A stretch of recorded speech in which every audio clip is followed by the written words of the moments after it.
This evening, we welcome University of North Carolina Chapel Hill Professor of English and Comparative Literature, Jennifer Ho, who will give a talk entitled Racial Ambiguity in American Asian Culture. Today's lecture is sponsored by CSREA, as well as American Studies, Kogut Center for the Humanities, the Departments of English and Comparative Literature.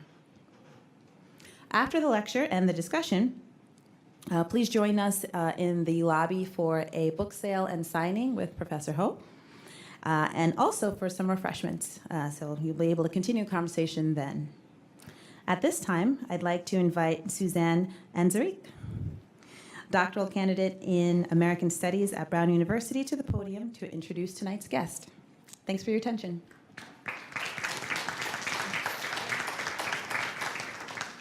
Great. Okay, so I hate microphones, but this one seems to be working well. Actually, Stephanie took care of a lot of what I wanted to say already, so we're absolutely thrilled that Professor Jennifer Ho is here tonight.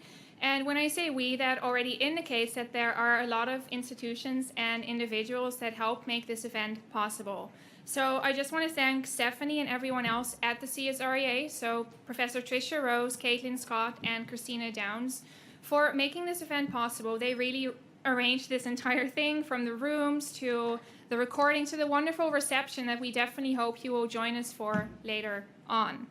I also want to thank Professors Matt Gutturl and Jacques Calip, who situated themselves at opposite ends of the room, interestingly, but they're co-teaching a class for the Kogut Center for the Humanities, and Professor Ho will be visiting their seminar tomorrow. So now the main reason why we're all here. I've brought speakers to campus before, but this is a special event for me because I actually met Professor Ho 8 years ago, which seems like it is such a long time ago, when I was an undergraduate exchange student at the University of North Carolina, Chapel Hill. I took a class with her. I think it was called Literature and Film of the American West, or something along those lines. We watched Chinatown, we read Vikram Seth's The Golden Gate. I wrote my final paper on prostitution in John Steinbeck's East of Eden. So clearly my interests have diverged a little bit since then. So having Professor Ho here today is kind of a full circle moment for me. And in a lot of ways, her class is what got me on the path to graduate school, because her class was the first class that I'd ever taken that combined literature and film and critical race theory, all to make claims about lived experience of various groups within the United States. So I remember the class very fondly, so I'm very thrilled that she is here today. Over these past 8 years, Professor Ho has put out an enormous amount of incredible work. I'm just going to list a selection of it because it's too much to list all. So as Stephanie mentioned, she's based at the University of North Carolina, Chapel Hill, where she is in the Department of English and Comparative Literature. She is also the Associate Director of the Institute for the Arts and Humanities at UNC. And the talk today is titled Racial Ambiguity in Asian American Culture, which is also the title of her book that was published in 2015 by Rutgers University Press. And you will have the opportunity to buy that book, have it signed if you want, all the works, after this lecture in the lobby. So if you want to know more about this topic, I definitely encourage you to either speak with her or to buy the book after the talk. Most recently, she co-edited a volume titled Narrative, Race, and Ethnicity in the United States, which takes up the intersections of race, ethnicity, and narrative theory. And that was published just last month by the University of Ohio Press. So I just want to end by quoting very briefly something that the Journal of Asian American Studies wrote of her book, Racial Ambiguity in Asian American Culture. So they wrote that Dr. Ho's work, quote, points to a groundbreaking new moment for anti-racist organizing and scholarship that moves beyond the limitations of identity politics and is inclusive of the racially ambiguous, end of quote. So at a time when the current administration explicitly seeks to dismantle civil liberties and protections, perpetuate and increase inequality, and has called for policies that mirror those of Asian exclusion and incarceration, This type of anti-racist organizing and of scholarship that bridges the academic and the activist, and that helps us see race as ambiguous, so something that is constructed but also has material effects. That type of work is crucial to resisting and chronicling what's happening today. So I'm extremely happy that we have Professor Ho here, and without further ado, please join me in welcoming her to the stage.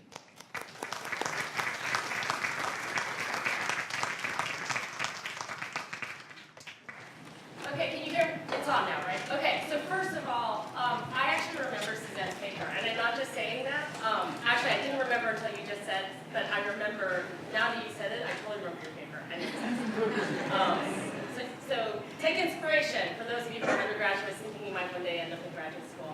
I am so pleased to be warmly received, both by the people in this room, by all the centers and organizations and faculty, and also I lived in New England for 8 years, and I can't remember it being 70 degrees on October 18th. So this seems, I mean, I thought I was going to be bundled up in sweaters and, you know, drinking hot cocoa and watching the leaves turn, but I don't think that's quite happened yet.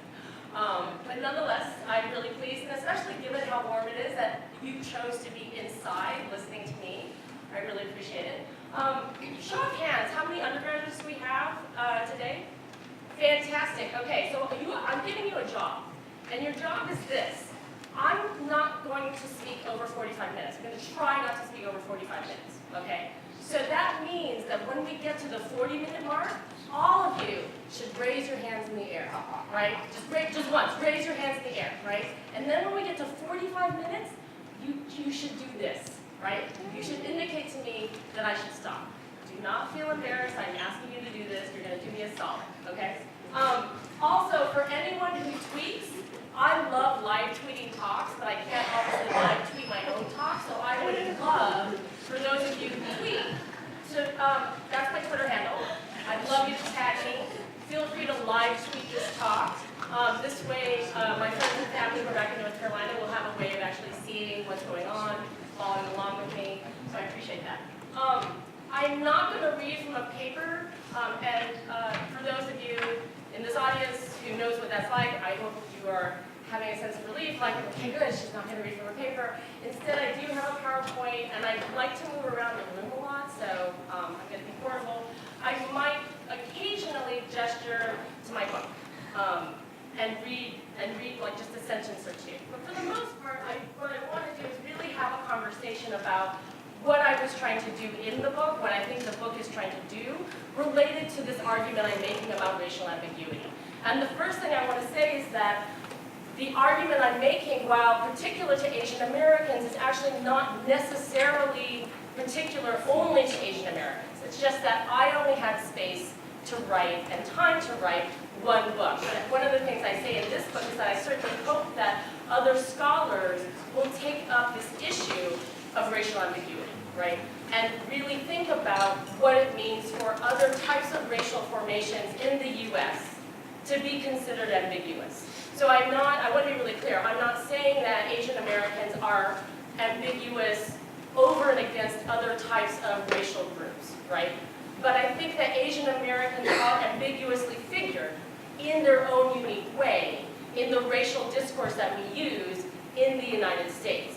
And then further, I think multiracial Asian Americans are further ambiguously figured beyond the way that monoracial Asian Americans are figured, right?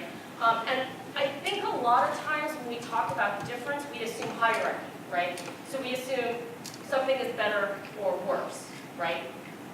Or something is good and then bad. And that's not what I'm saying at all. One of the things that I'm really trying to do is actually to disrupt notions of the binary, right? And disrupt fixed notions of what we think about race is, or the meanings we have about race, right? So we have this common sense notion that there are 5 races, right? Because we tend to talk about white Americans, black Americans, Asian Americans, Latinx, and indigenous people, or Native Americans, right? Is something going wrong? Okay.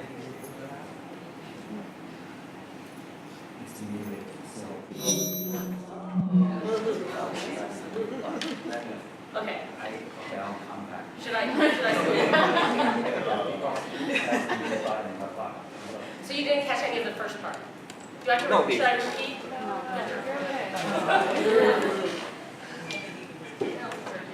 Should I tell a joke? I don't know very good jokes. I know certain golf. You know, I have this whole chapter on Tiger Woods, and so I actually have a bunch of golf jokes that I could tell that are not sexist. There are a lot of sexist golf jokes out there, but I don't believe in telling sexist golf jokes. Okay. Okay.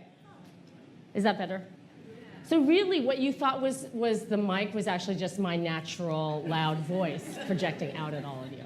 Okay, so I apologize in advance if none of the earlier part of what I said got picked up on your, okay. Okay, so the central argument, right, of the book is essentially that I was interested in thinking about Asian Americans, right? And the backstory is the way I got into talking about racial ambiguity. Is this too loud? No, this is loud enough. Okay. I thought I was working on passing. Oh, did I do that too? Okay. I thought I was working on passing.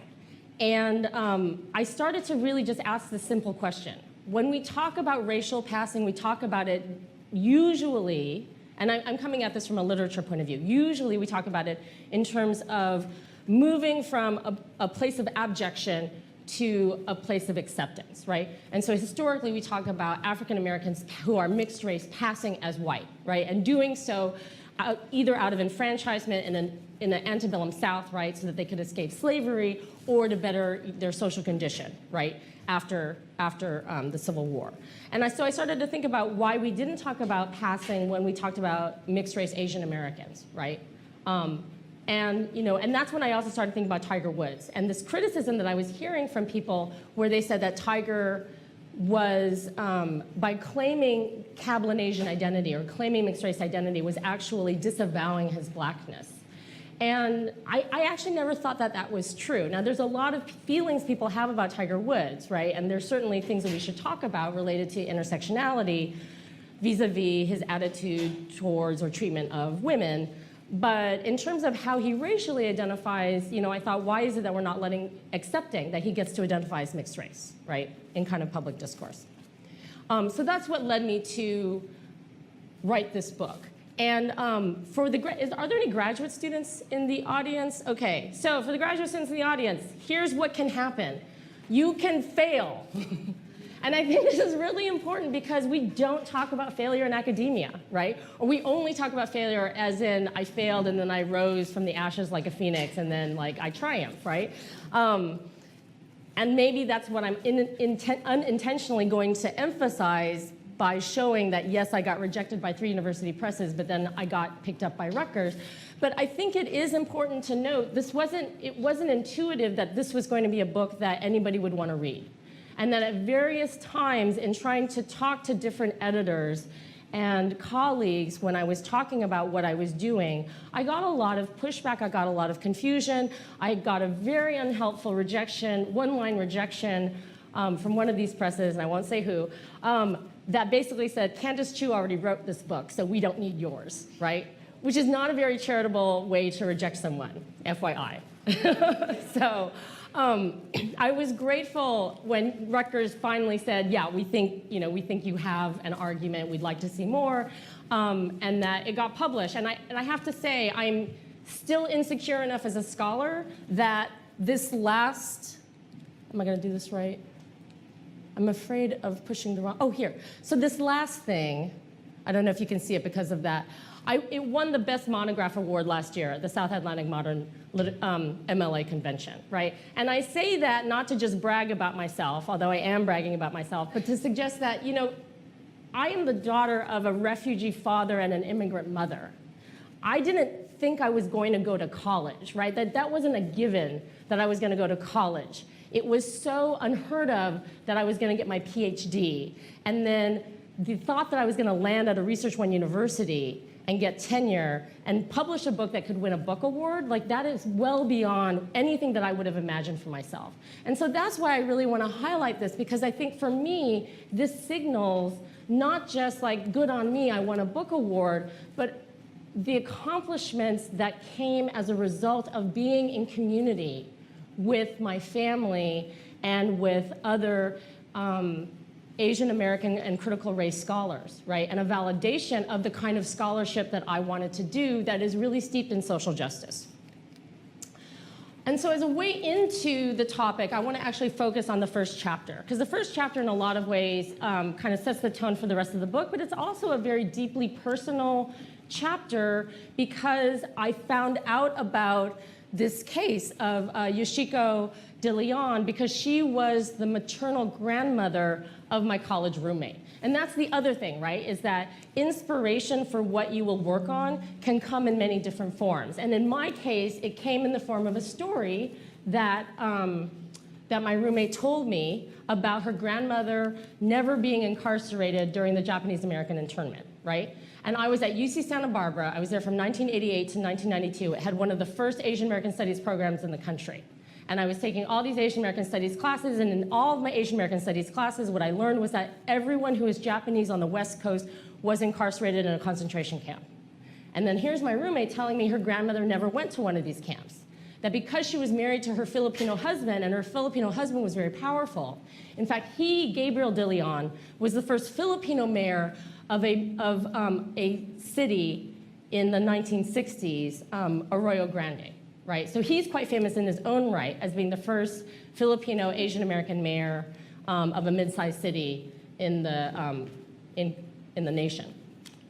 So they were basically saying like he was charismatic and he pulled strings, right? And then this other story emerged that she somehow passed herself off as Filipina, and that was how she was able to escape internment, which again, would have been a really incredible story if she had really successfully been able to pass, because we have this other famous story of Fred Korematsu, who is one of these famous landmark cases that got brought in front of the Supreme Court, where Fred Korematsu attempted to pass as Chinese, going so far as to actually get, I mean, this is gonna sound really absurd in the 21st century.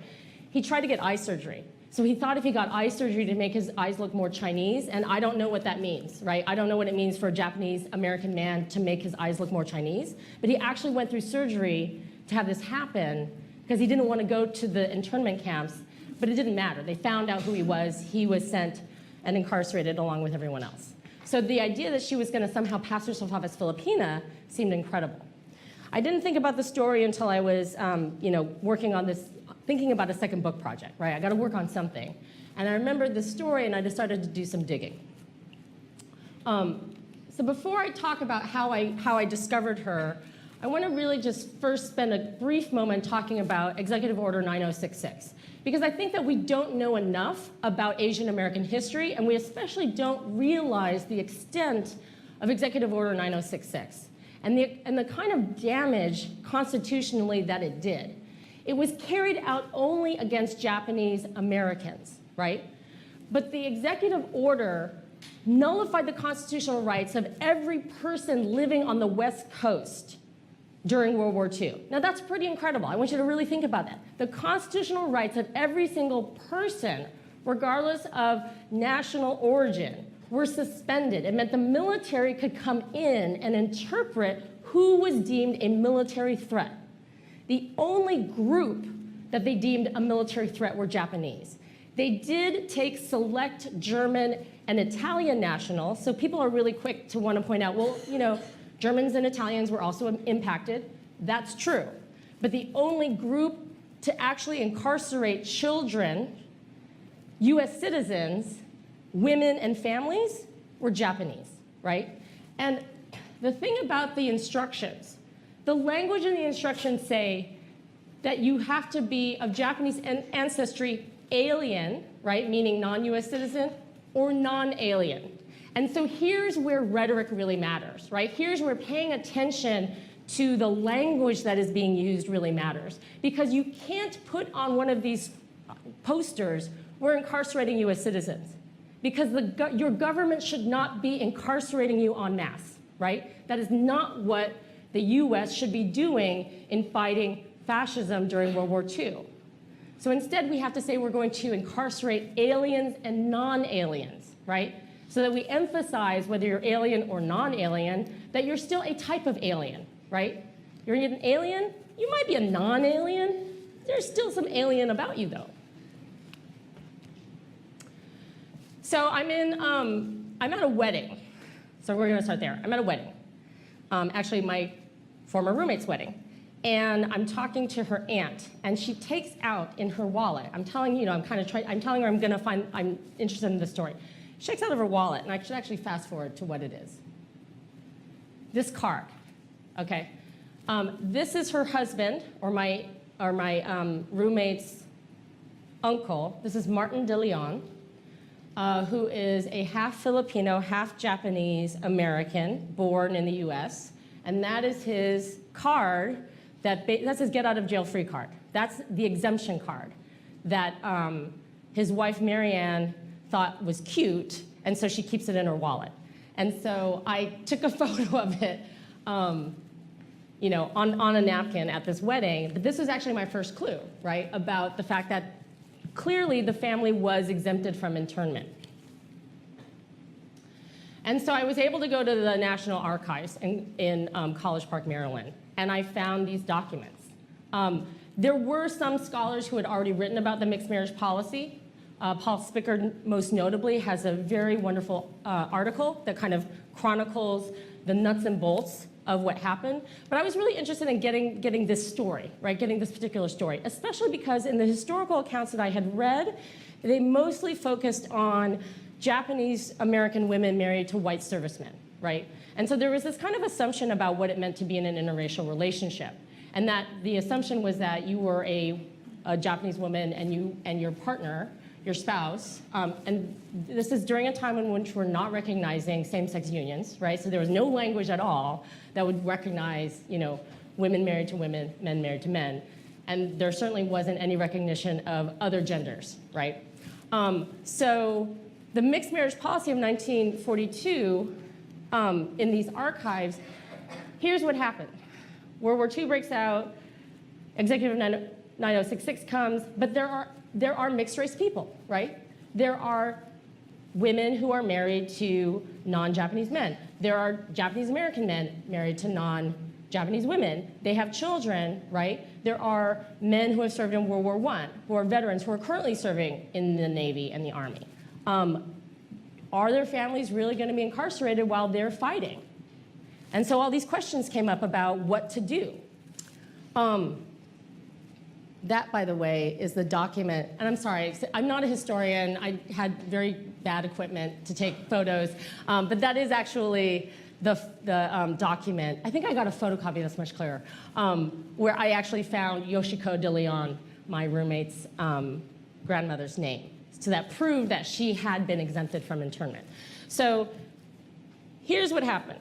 You have this guy, General DeWitt, right? He's the architect of the Japanese American internment. And essentially he decides, you know what? These poor children are actually being forced into internment camps with these alien Japanese people when they've previously been raised in an American environment. Now, the thing you have to understand about these documents is that the phrase American and the phrase white are used interchangeably throughout these memos, throughout these letters, throughout these reports, right? American meant white, white meant American. Japanese meant enemy. There was no such thing really as a Japanese American, right? But they weren't sure what to do about the kids. And there was this other very sort of sexist assumption, which is that the male head of household controlled the family. So if you had a white American head of household, you were going to raise the children in a white American family milieu. And so the idea was, well, we need to have a program where these poor children aren't going to be infected. I mean, literally the language in these memos say this. They're going to be infected by the Japanese if we allow them into incarceration camps. And so we have to provide them with an atmosphere that is normal instead of the contaminating influence of being with other Japanese people. And so that's what the mixed marriage policy actually does. So to qualify for the mixed marriage policy, you have to be a woman. So first of all, it was very gendered. If you were a man married to a woman, that didn't matter, right?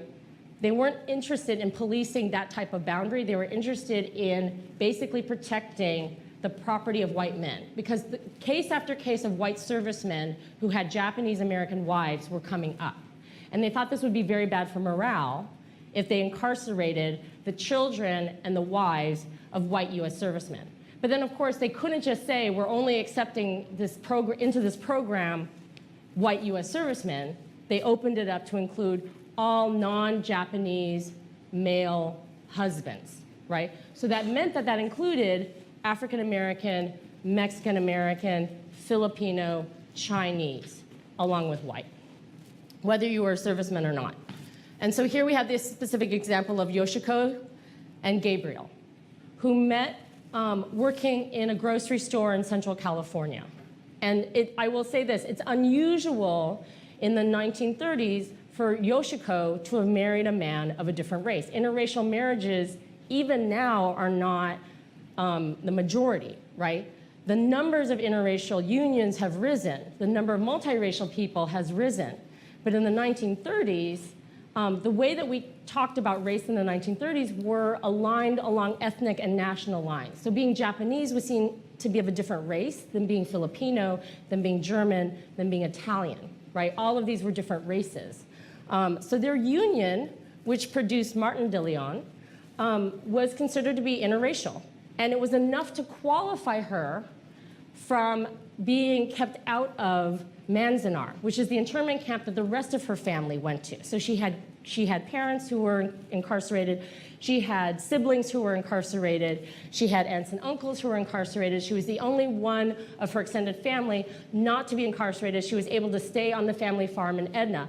And from a financial point of view, that proved very fruitful for her family, because during the Japanese American internment, so many families had to sell their farms, sell their businesses, right? And then once the war was over, once they were released from the camps, they couldn't come back. Part of the reason they couldn't come back also has to do with this, right? It has to do with the prevalence of anti-Japanese hatred that they were encountering in the aftermath of World War II. So to get back to the mixed marriage policy, this is General John DeWitt, and this is a quote where he actually says, right, what the policy is designed for. So as I said, the policy is a misnomer. It's not about marriage. It's not about the sanctity of marriage and keeping these interracial couples intact. Because there were case upon case of couples who had children over the age of 18 or who were divorced and who had children. To qualify for the program, you had to be married and you had to have children under the age of 18, right? And it had to be a Japanese or Japanese American woman and a non-Japanese man. In total, there were something like 900 people, give or take, who escaped incarceration due to this program. The majority of them were children. There were about 400 women, give or take, who qualified and thus escaped incarceration. But as I said, life for Yoshiko is not easy, right? So imagine this. Imagine you're the only Japanese American person living on the West Coast, the central coast of California, during World War II, during a time of extreme xenophobia, extreme nationalism, extreme anti-Japanese sentiment. She wanted to escape her Japaneseness. And the way that she chose to escape her Japaneseness, and I don't know that you're going to tell from this photo, she looks actually rather American here. The way that she chose to escape her Japaneseness was actually to immerse herself in her husband's culture. So she learned Tagalog. She wore Filipino clothing. She learned to cook Filipino dishes. And they celebrated Filipino holidays. When her daughter asked her to, Mom, can you teach me Japanese? She said, oh, why do you want to learn that language for? That's, you don't want that. So she had bought this idea, right, that there was something that was distasteful or shameful or that should remain hidden about her Japanese culture. So in a certain way, the policy worked, right? Because the policy was all about assimilation, right? At its heart, this was an assimilation policy. This was, if you look at the language in the memos and the reports, it's all about wanting to preserve whiteness. It's all about wanting to preserve an American way of life, right? It's to prevent Japanese culture from flourishing. And so to a certain degree, that sort of worked, because the Filipino culture was the one in their family that predominated, right? So again, in a certain way, Martin, as the head of household, his Filipino culture was the one that predominated. But in other ways, the policy didn't work, right? Because they didn't assimilate into a white Caucasian household, they assimilated into an Asian American household. And even though Filipino food and culture predominated, the Japaneseness was not entirely erased. After World War II, her family came back and they continued to work on the farm. And so Patricia, the daughter, so this is Patricia Dorr, who is the daughter of Yoshiko. This is Masa, who is her sister, the sister of Yoshiko, and then this is my roommate, Trish, and this is her son, Jack. So what Pat remembers is, visiting her grandparents, right? And her grandparents, like, talking to her in Japanese and cooking Japanese food. Trish, after she graduated from college, went on basically a heritage tour where she visited extended relatives in the Philippines and in Japan in an effort to sort of get to know her culture. Interestingly, Trish's middle name, my roommate, is Yoshiko, and she's passed that down to her daughter, so that her daughter's name is Alex Yoshiko Dorr. The other interesting thing is that the children all married people outside of their own race. So the other interesting thing that happened, I think, in this family is that Yoshiko married a man of a different race, quote unquote, for her time, right? A man who was Filipino. Their children similarly chose partners of different racial backgrounds and ethnic backgrounds. So Pat married a man who's a white American, and Martin married a woman who's Mexican American, right? And Trish and her siblings have also chosen partners of various races. And I think there's a tendency in Asian American studies to want to overread about resistance, right? To say, like, yeah, she resisted, and this is what we can interpret. And so I really tried to myself resist that reading, right? And to really think about, what do we know? What have we learned about Yoshiko, right? Because part of my argument in this chapter and in sharing this story with you is that I was interested in all the ways in which she was this ambiguous figure. Because this is the rub about the mixed marriage policy, right? So the reason, the rationale for the incarceration of Japanese and Japanese Americans, right, was that they were, by taint of their ethnicity or race, they were the enemy, right? And it didn't matter if they were here for 3 generations or not. If you're Japanese, you have the blood of Japanese people, and those are the enemy, those are the people who bombed Pearl Harbor, they are dangerous, they can't be trusted, they must be incarcerated, okay? That was the prevailing logic and sentiment and public understanding of what it meant to be Japanese or Japanese American.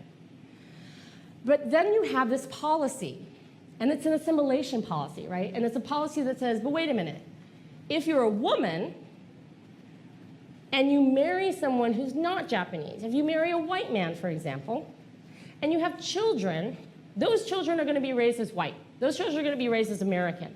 So it's possible that actually you're not this alien other that should be incarcerated, and that your children are not this alien other that should be incarcerated. It's possible that through assimilation, through the correct kind of gendered identity and marital identity, you can escape incarceration. So now, the architects want it both ways, right? They want to both say, race is immutable, it's about blood, it's essential, you can't change it. And then through this policy, they want to say, but you know what? If you're a woman and you're married to the right person, maybe, and you have kids, then maybe you can be assimilated, and you're not going to be a danger, and we don't have to put you in camp. Again, the interesting thing about Yoshiko is that she didn't assimilate into a white American norm. She became this Japanese Filipina American woman, right? And that her ambiguity is about assimilation, right? What did she assimilate into? Did she assimilate as a Filipina? Did she assimilate as a Japanese American? Did she assimilate as an Asian American, right? And really what I end with in that chapter is her very existence just points to the small ways that individuals, by living their lives, right, can resist. That sometimes all you have to do is show up, right? And I think I liked that. I like thinking about how she didn't have to be an activist to be somebody that we can see as having a social justice agenda, right? As interpreting her life through this social justice lens. Okay, how am I doing on time? Undergraduates in the room, I'm still good? Okay. Sorry, you can still hear I have traces of a cold. So, I'm going to end this portion of the talk by how I end my book. So I'm skipping from the very first chapter to the very last, which is this coda. And this also gestures to my next research project. So I want to talk about basically why I got interested in racial ambiguity, right? Which when you start to dig deep about any research project, it's always personal, I think. I think it's always personal. And for me it is, because I started to think about my own identity as being an Asian American, Chinese American woman. But that doesn't really tell this complete story of who I am, right? I mentioned that I have a refugee father and an immigrant mother, but my mother's an immigrant from Jamaica. She's not an immigrant from China. So I'm going to tell you their story, the story of my maternal family. So it begins in the New Territory region of Hong Kong. And they were not an arranged marriage. This was made really clear to me.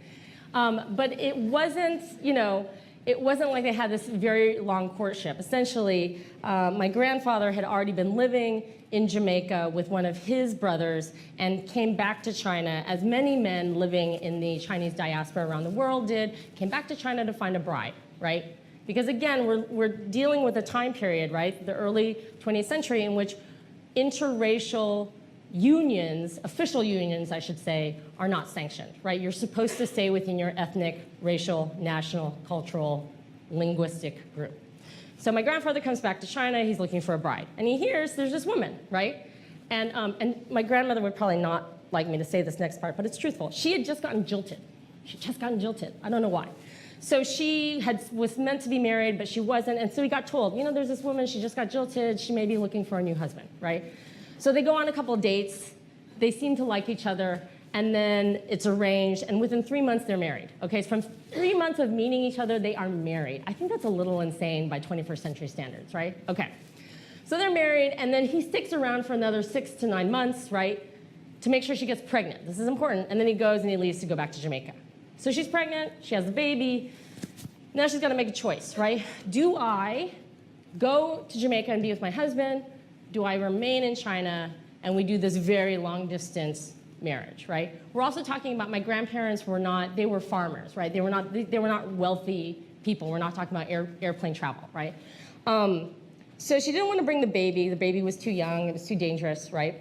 And here's why it was dangerous. So my grandmother leaves the baby with my grandfather's sister, because in Chinese culture, you sort of absorb yourself into the father's family, right? So she said goodbye to her own family. She's absorbed now into her husband's family. So she leaves her baby with her husband's sister, and she goes to the New Territories region, and somehow, I'm not sure how, whether it's a car, a truck, or a donkey, makes her way down to Kowloon, right?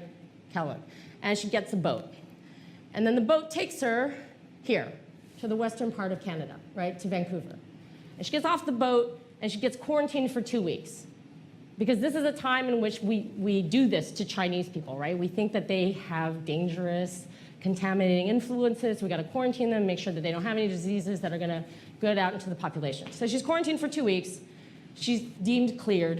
And then she takes a train across Canada, right, over to Nova Scotia, where she gets on a boat, right? And that boat takes her to Jamaica. And she gets off at Kingston, where her husband is waiting for her. Now, she realizes, okay, I can live in Kingston. By the time she thinks, okay, I should save up enough money so I can go and get my daughter, World War II has broken out, and it is unsafe to travel the water. So the next time she sees her daughter is 13 years old, and she's a virtual stranger, and the daughter doesn't want anything to do with this strange woman who wants to bring her to this strange island. And so the daughter remains in Hong Kong. That's another long kind of This is all some kind of weird Amy Tan-like story I know that I'm telling. But it's true. Sometimes she's a stranger in fiction. So my grandmother proceeds to have 8 kids in Kingston, right? So there's the one that's in Hong Kong and then 8 children. This isn't even all of them. This is my mother right here. And that is my grandmother, my popo, and my grandfather, my gongong, and assorted uncles. That is my mother when she graduated from high school at the age of 17. My grandfather at this point has passed away. And so to make her way into the world, because there's not enough money to send her to college, my mother gets a scholarship to become a nurse in Guildford, England. Because at this time, Jamaica is a British colony, and that's actually why they were able to travel so easily from Hong Kong to Jamaica, was because Hong Kong was also a British colony at this time.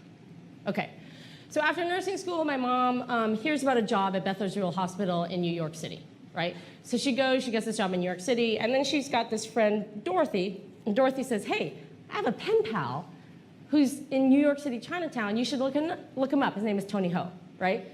So they, my mother, and this is a little bit too long for this talk, but my mother has been raised Catholic at this point, right? So my mother's been raised Catholic in Jamaica.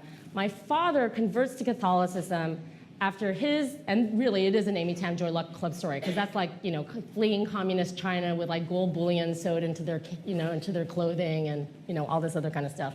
And now they're penniless in New York, and they're handed over to the Catholic Church, and they're all given these, names of saints. So they have their first date at a dance at the Transfiguration Church, and then 9 months later, they are married in the same church. 9 months. 9 months later, they are married.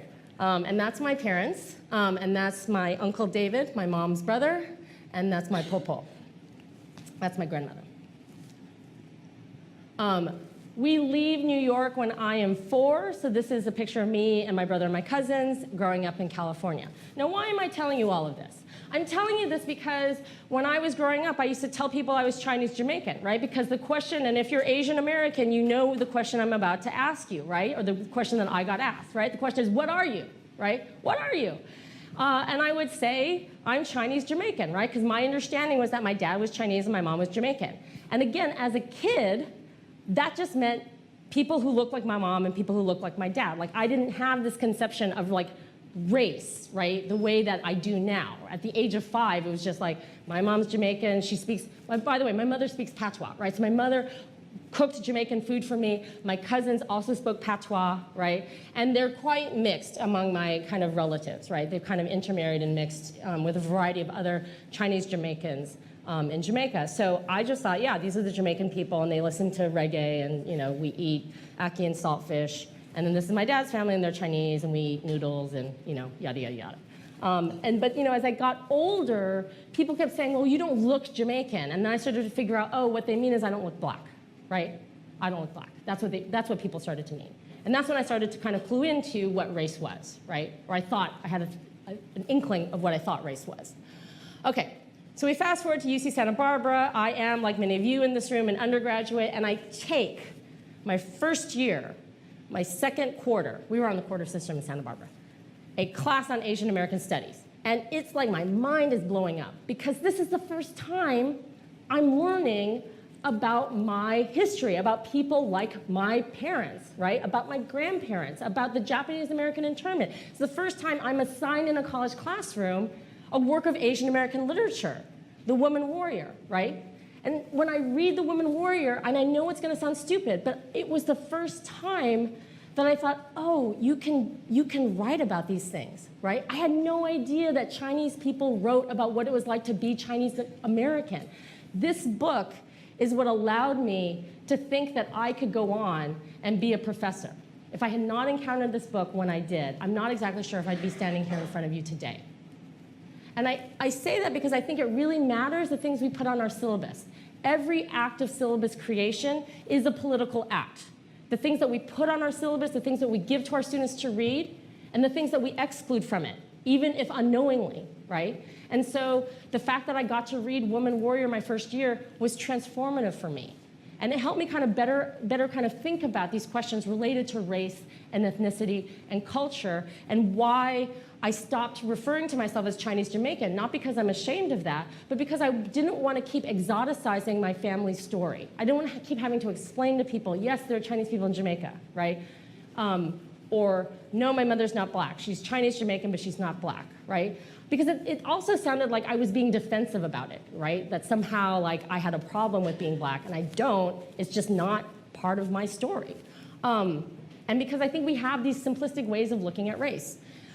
So I wanted to just show you this photo of like two generations. I was gonna say three, but this is my youngest aunt, my Aunt Joyce, with my mother. With my mother. And that's my grandmother. And I wanna say that my grandmother passed away this summer at the age of 103. She would have been 104 this January. And when I think about her life, like when I think about the fact that I am standing in front of you at this university talking about her life, right? And the things that she saw, I'm really in awe.